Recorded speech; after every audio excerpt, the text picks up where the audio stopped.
আল্লাহের সৃষ্টি কত সুন্দর, না জানি আল্লাহ কত সুন্দর। আর যারা জান্নাতে যাবে তাদের জন্য এরকম প্রাসাদ একটা না হাজার হাজার থাকবে।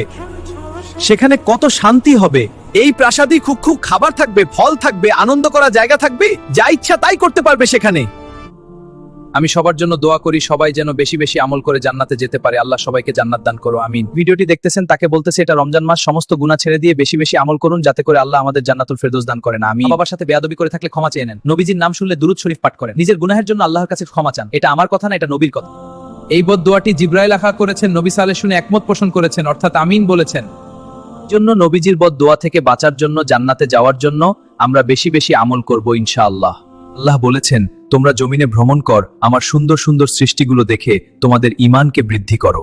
আমরা আল্লাহর তোমার নিদর্শনগুলো দেখে আমাদের ঈমানকে মজবুত করে দাও আল্লাহ। এরা বাচ্চারা, তোমরা এদিকটা দেখো কত সুন্দর দেখছে। ছোট্ট হরিণের বাচ্চাগুলো এবং বাঘের বাচ্চাগুলো একসাথে দৌড়াচ্ছে, তোমরা দেখো। আমি যদি জাদুর মাছ না হতাম তাহলে এত সুন্দর দৃশ্য কখনো দেখতে পারতাম না। তুমি তৌফিক দান করেছো আল্লাহ, এর জন্য শুকরিয়া আদায় করি, আলহামদুলিল্লাহ।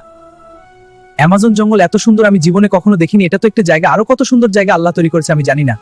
এখন আমি দেখবো অ্যামাজন জঙ্গলে ফল গাছ কত প্রকার ও কি কি আছে সব দেখবো। এখন আমার সাথে আপনারাও দেখেন।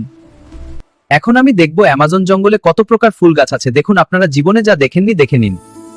এই জঙ্গলে পরীদের আস্তানা দেখুন, কত সুন্দর। পরীরাও তার বাচ্চারা খেলাধুলা করছে। হায় আফসোস, দুঃখের বিষয় হলো মাছ পরী হয় না।